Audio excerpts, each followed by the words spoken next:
What is up, everybody? Welcome back to another episode of the Motivating Force podcast. I am host Sway, and joining me as always, we have Justin. Now, today we're going to be talking about discipline and how you discipline yourself. We're not talking about how you uphold those regimens you have about going to the gym or setting up a routine for yourself and keeping that discipline. It's more about, the childhood trauma that we keep on, how we were disciplined. And if you're anything like me, I was raised Hispanic, and in the time where it was, socially acceptable, let's say, to discipline your kids, and you're familiar with the "I'll beat it into you" or the "I'll beat it out of you" kind of. It's going discipline. In or out. Something's going to happen, but either way, you win this belt. Yeah, that discipline technique that holds a lot of trauma, a lot of childhood trauma that you're going to carry into your life, and you being an adult now, you being in your 30s and your 40s, whatever the case may be, you're holding on to all of this trauma in the past, and you're disciplining yourself too far. You're going over the edge, and it's killing all sorts of things. Now, the main point that I kind of want to flush throughout the episode is the sentence, you shouldn't hit yourself harder than it is to teach you. Now, I said that's the main point, but the two main drives, little bullet points that I have here, are that we're going to be focusing on self-discipline and then mental health, because overall they're all going to blend together, right? But we're going to start off with the self-discipline. The first point, which is something that everybody has different levels on, because, we're talking about keeping routines. We're talking about your exercises, your daily tasks, having that discipline. It's not what we're talking about, but that's what you think about, right? But what point does it have to come to the extreme that you start sacrificing your mental health? I think it's good to see the difference in the distinction here between the disciplines that we're talking about, because obviously if you want the discipline of structure, being more structured, the traditionalist side of it, whatnot, check out last week's episode if you missed that. It's where we dove into that really well. Like you're saying, this week, heading into the other side of discipline, it's going to be interesting, man. Myself personally, I was disciplined, but it was more of that mental side of it. I always got more of the the talks that messed you up. We're ashamed. We're disappointed in you. You're a piece of shit. But not but not the physical end, right? So yeah, I got a lot interesting how that goes for people. Yeah, I got more of the physical end, less of the mental end. It's hard to say which one's better. I mean, it all comes with parenting and learning how to be appropriate parents and learning when to discipline, how to discipline. Yeah. But we're seeing the change now, because now we're not doing any form of discipline, and look at the generation that's coming up. Anyway, but of course, when we talk about discipline, it's easy to think of things like having the discipline to keep gym. But what about when it comes to your mistakes? That's the point we're talking about today. When you have those mistakes, whenever you have a bad day, something doesn't have the result you were seeking, you just messed up bad, right? Or you end up not getting certain opportunities for yourself. What do you end up doing to discipline yourself? Sometimes it's subconsciously, that it's like second nature to you, that it's already a habit that you've established, and it's hard to realize that you're doing something negative to yourself. Things like, do you turn to self-flagellation? Do you start beating yourself up? People this is like a broad example of the extreme. Comedian, actor Bobby Lee, for instance, he's talked about many times on his podcast where he'd go out to auditions in the past, and when you're involved in that field, that industry of Hollywood, right, you take hundreds of auditions before you even get one. So then he's had terrible ones and nightmare kind of audition stories where if he felt so bad after the audition that he'll go to his car. Before he even leaves, he takes a water bottle or a can or something and just starts beating it over his head until he's bloody. All because he felt like he wasn't worth enough, or he wasn't able to achieve that goal he had in mind. So obviously that's the extreme side of that physical self-flagellation of disciplining yourself. And that's what we're trying to avoid, because that's not healthy. That's not good for you. And then there's other things, like if you start beating yourself up or putting yourself down mentally, because that's going to kill the overall drive that you have to achieve other successes in your life. Just because you had one bad day, just because you didn't get that one audition, just because you didn't get that job interview, you're going to start having less motivation to go to other job interviews. You're going to start to have less motivation for all these other things in your life. And you're sitting there, on your couch watching TV, feeling miserable about yourself, all because you're in this habit of putting yourself down all the time. Yeah, but you talked yourself into believing that you can't do anything. You're not worth anything. Yeah, but realizing that it might be that all started from your childhood trauma. That all carries through your life. You're at a pivotal point in your life when you're growing up that all these things affect you and they stick with you. That's why they say, like, when kids start acting out around like their teens, their preteens, that's like the most crucial point, that you have to be an appropriate parent when it comes to, things that you say to them, because they hold on to that. That's why that's probably the main music you listen to, because that's what you were feeling. Your hormones are going all over the place. That age range, you stick with that kind of music. I still listen to music from that age and I can't like anything else. It's hard. Yeah. But it's that same concept of it's sticking with you throughout your life. But whole point, this episode is telling you when to draw that line, which brings me back to the beginning on you shouldn't hit yourself harder than it is to teach you. What do I mean by that? Because it is way too easy, especially with the stigmas that are so common in today's society, to break your spirit. Examples being like the single white male stereotypes, or that men shouldn't fail, or that if you fail at something, you're immediately worthless, right? Being two males, I'm sure we've encountered that a lot, where we feel like we always have to achieve our goals. Even if it sounds realistic to set those goals, we try to achieve it. And because it's not realistic in, foresight or hindsight, we try to achieve these goals and we don't get anywhere near them. So then we start feeling like we're worthless as men or as human beings, let's say. Have you felt anything like that? Oh, yeah. I mean, all the time. And it's funny, too, because for me, it kind of hit on the other end of the stereotype, which kind of played twofold, which was funny. Because what this reminds me of was back in college, when I was going through my college courses and whatnot, and I was on campus. And I'd see friends from high school that were a few years under me, right? Because college did take me a little bit longer. I was self-pay. So I can only take so many classes a semester. And these kids are like, oh, man, you're not done with college yet? I'm like, no. And they're just like, what scholarship do you have? And I was like, none. I don't. My two jobs that I'm working. They're like, you a white boy, you don't got no scholarship? And I was like, no. Yeah. I was like, I'm self-pay. And they're like, oh, well, that's another white thing. Okay. You can afford it. And it was like, bro, that's why I'm still here, and you're coming here now 3 years later, and I'm still here, right? Because I can afford it, right? Because I'm only taking 2 classes a semester. Yeah. Okay, I got you. But yeah, there's a lot of things that go into play to that, and it is that sense of failure, because even with, like, it took me the 3.5 years to get my 2-year degree in college, right? Because self-pay. And that's a great accomplishment because I don't have student debt. I don't have all these worries. I was able to continue to work, make money, grow in my ethics, grow in who I am, and still get my college degree because now it's all said and done, right? But during that time going through it and then watching all these younger kids from my high school start coming in, and it's like, man, you feel like you're failing. Yeah. But I graduated with a 3.7 GPA.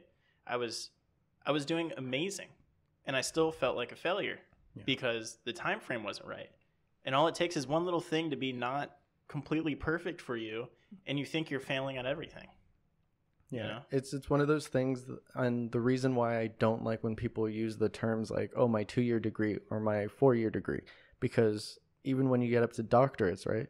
Oh, how long did it take you to become a doctor? And they're like, oh, 6 years, 10 years, 14 years. Like, what does it matter? You're still a doctor. So then why don't you use that same terminology when it comes to like the smaller degrees? Like, why can't you just be happy and like accepting that other people or yourself are getting a degree?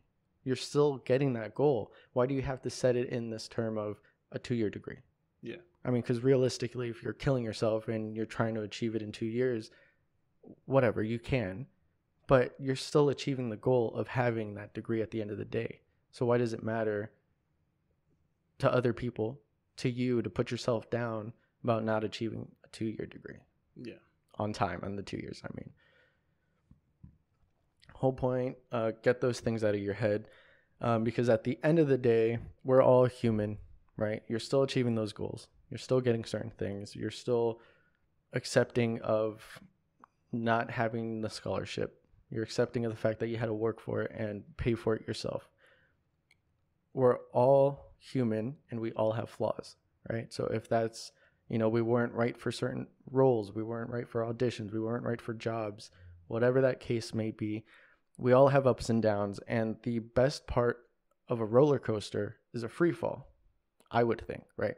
Unless, I have no idea. Yeah. Oh, yeah, you don't like roller coasters? Yeah. I mean, I guess the one different point would be like the Hulk roller coaster, because the best part's when it shoots you out and then you do a spin, whatever. But the best part of like main roller coasters, and like if you're familiar with anything like that, it's the free fall, right? Okay. But then the whole concept of that is that it goes up and down, right? Roller coaster is up and down, whatever, spinny, whatever.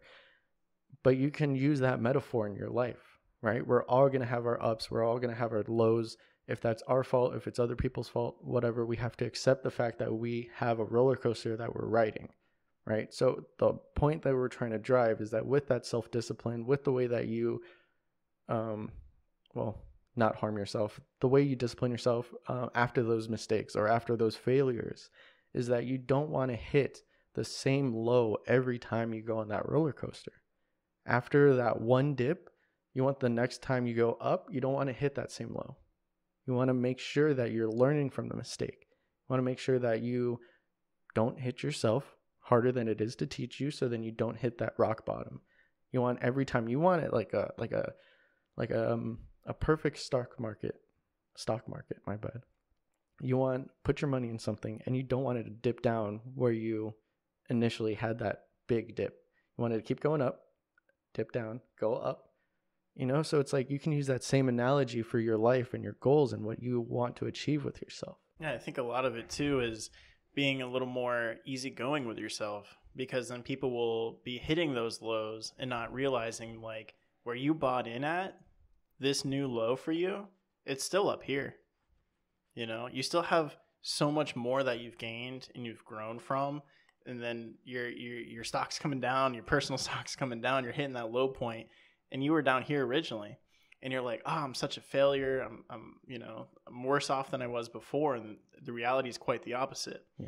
And it's because we get so hypercritical with ourselves on that, because, the discipline we receive from our parents is to help us be a human, to be able to socialize and grow up in the cultures we grow up in, and just be able to interact and be involved with other things, because kids can be really irrational and do things that are like, okay, society doesn't approve of that. We don't go around with our wieners out, things like that. Right. And so you get these like really fine lines drawn for you. Yeah. So then when you get older and you start failing, you see it as that fine line. Yeah. And it's like, no, things get a little bit more blurry now. Yeah. And that's okay. And people they stick to that hypercritical type of discipline that you get when you're younger, but you're not 6 anymore. Well, let's also use your example of like going to college, right? So you're getting all these, dead end jobs that are just to pay off that college tuition, right? You get your associate's degree, which is that high, right? Now you try to apply for a job that requires an associate's degree, right? Let's say you apply for 3, you don't get any of them, right? So now you're thinking you're going back down. But really, your new low is that you still have an associate's degree. There's no need to fall back down to finding that dead-end job. There's no need to work at McDonald's. You can keep searching at that new baseline. And then what? Next time you get a bachelor's degree, right? Right. That's your new low. You still have these different accomplishments that you're getting to set yourself up for success. You don't have to keep reverting to, well, I guess now I have to work at the Wendy's or work at, changing a tire or whatever the case may be. You have these accomplishments set in place for you, so then your roller coaster can keep going the way it needs to. Yeah. Now, I've heard many people complain when they don't get the job that they were applying for or the opportunities that arise for them, like when they fall out and they immediately start beating themselves up, like I used the example for Bobby Lee, that it just leads to them losing that motivation that I was talking about before. This is going to kill that drive that you have to succeed, Because if you're if you're beating yourself up mentally too much, if you're going to the extremes that, let's say, your parents did, or let's say you did as a child. I've heard many people talk about like their competitive mentality, that they grew up always in sports and their parents would always just push them, push them, push them. And then whenever they failed at something or they lost a game, they wouldn't speak to the kids, or they wouldn't, like they wouldn't give them dinner. Like there's such drastic extremes when it comes to terrible parenting and also extreme discipline that's just over the top. But then, us, our generation, the people listening, I'm sure we all have different variations of that, like over the top, that overkill discipline that we received as children. And it's just having to realize that it's just a trauma that we're holding on to. Because, like I said, everything blends in. That mental health is being affected by that self-discipline that you're doing to yourself. Now let's not try to blame the parents. Let's realize now our focus is our home base. It's our world that Justin was talking about. That's that stress-free lifestyle that you talked about on Monday. You can apply that here. Take the immediate ownership of your vicinity and stop blaming others. Stop blaming it on the childhood that you had. But start using that energy efficiently for the accomplishments that you set for yourself. So I like where we're going with understanding the differences between, like, you're not your parents, you're not, or whoever was in charge of you, whoever disciplined you, right? And you don't need to go down that same path for yourself getting into the future.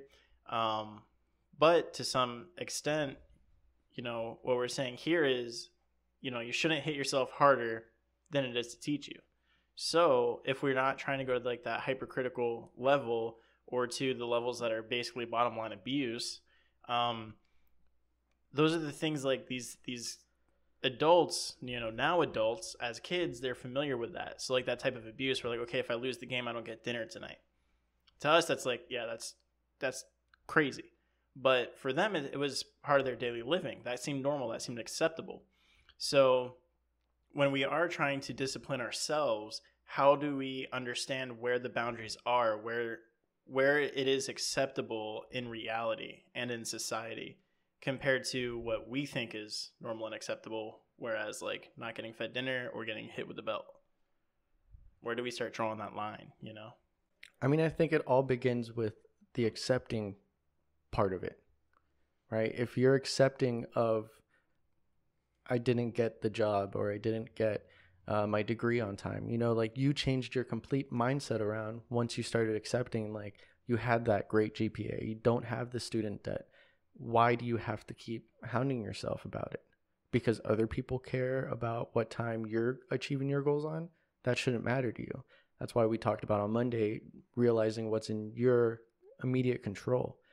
But then when you have the people that are becoming parents now, it's also realizing, I mean, I'm having these things now that are kind of like flashbacks, and I don't even have kids yet.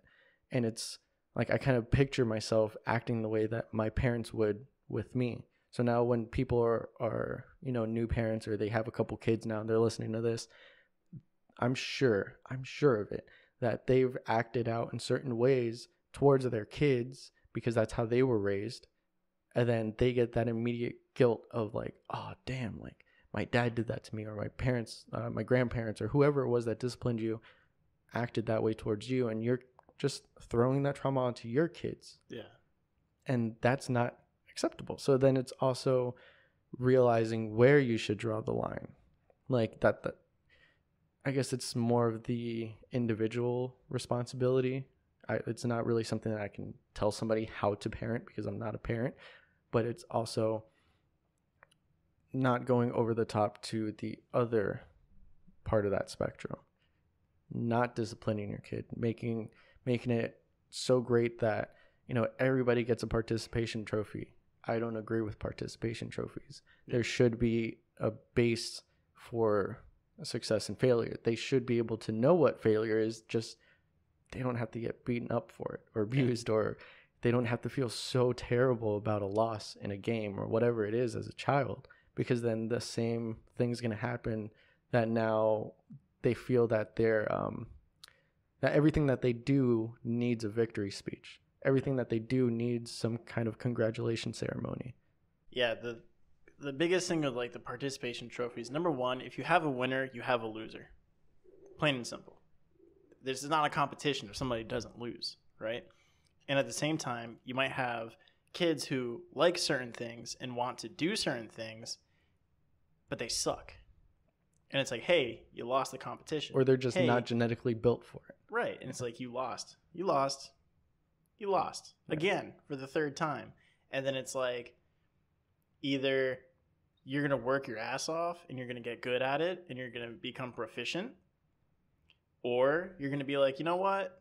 I like it. I'll keep it as a hobby. Let me go do something else that I might actually have some natural talent in. Mm-hmm.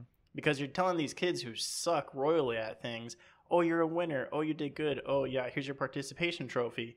And they're going to continue to do that thing. And all they're doing is producing garbage for the world. Correct. And when they become adults, that's exactly what they're going to do. They're going to do adequate work because they're going to do adequate work because they think it's acceptable and they think they're winning. And they're not winning at life. And they're going to live a very adequate life at best because you never taught them what it was to lose. And now they're going to go through life being a loser. Exactly. You know, you got to hurt the feeling somehow. Yeah. But again, that is that line of discipline. Yeah. You don't got to beat them down. You don't got to put them in a corner and have everybody point and laugh. But they need to understand, like, hey, yeah, you lost. Hey, yeah, you're not good at something. God forbid you're not good at something, right? Yeah. But you're not. So what are you going to do about it? Do you want to quit and do something else? Okay, I'm all for it. Do you want to work twice as hard at this to become good at it? I'm all for it. Let's do it. Yeah. Now, I'm liking where we're going with like the sports and the winning and losing thing, because there was something that I thought of, and it was kind of like a light bulb moment when it was kind of like our off time. I mean, we play video games, we play competitive games like that, so we know what winning and losing is. But with that is where that light bulb came. Why don't we start using video game logic when it comes to self-discipline and when it comes to our losses in life or our failures in life? Okay. What do I mean by that, right? Mm-hmm. Yeah. Video game logic in the sense of, I'm sure people are familiar with like Call of Duty or like match-based games or level-based games. And then there's times that you get so stuck on a level or you keep losing different matches and it gets so frustrating. What do? Do you turn to self-discipline and start putting yourself down by saying, oh, I'm just garbage at this game, or I'm terrible, I'm not going to play anymore? No. Video game logic, because, you know, they think and they make the game psychologically in a way that it gets you addicted. You start saying the game is trash. Yeah. You start saying, oh, these other players are too good, or, you know, like they're cheating or whatever. You start changing the perspective and you're not putting the loss on yourself, so then you can continue to play. Right? You're still playing even though you're yelling at the TV that the game sucks. Why? So why can't we do that with our actual life when we're going out to get jobs? Oh, okay, let's change the perspective and not say that I sucked. I wasn't able to get that. You know, don't kill your motivation to continue to try to get other jobs because you don't do that with the video game. Yeah, so don't, you know, I mean, when you're done with a job interview and they say, you know, oh, we'll call you, don't throw your clipboard at them or anything and be like, you know, this place sucks, but, yeah. You know. No, but like, that's why. Maybe that place isn't a good fit for me. Maybe there's a reason I'm not supposed to be there. Exactly. Let's move on. But then that's why last week's episode with proanoia comes into play. You have to keep in mind that mindset of the world is going to help you out and everything that happens has a reason. Mm-hmm. Right? So if you don't get that job, there's a reason why you weren't meant to be there.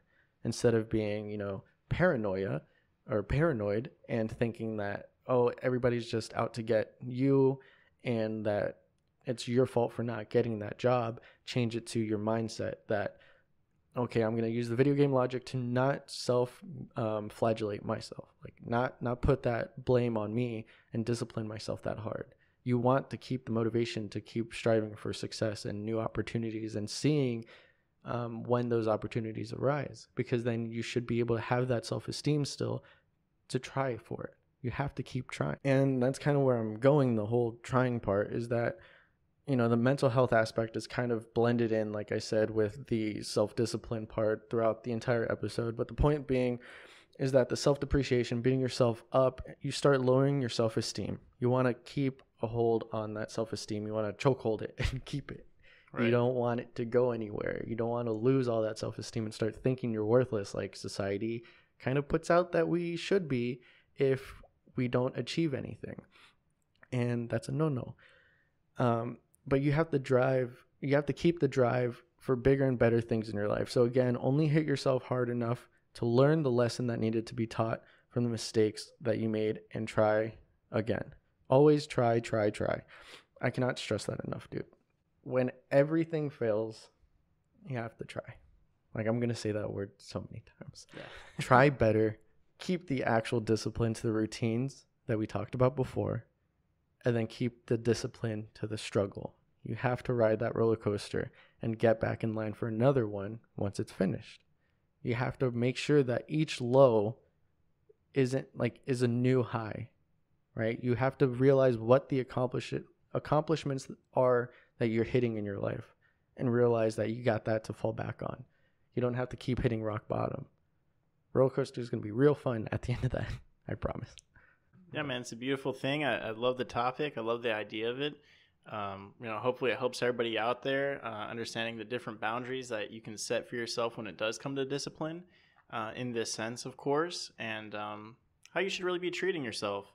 And as far as roller coaster goes, if you are hitting those rock bottoms, you always have us every Monday and Wednesday at 8 a.m. EST. We drop new episodes here on YouTube. So definitely come by, check it out. We'll help bring you up to those new highs. I promise. And if you need more motivation than that, you can always hit the links down below. We are on Facebook. We're on Instagram. Feel free to check those out. We're super interactive with everybody who wants to interact with us. Remember, you can also check out the Anchor links that are in the description for the Spotify, Apple Podcasts, Google Podcasts. Remember, you can rate and share those with friends and family. You can also leave comments down below on this. You can subscribe to the pages if you haven't done that already. It really helps. And until next time, guys, go on and get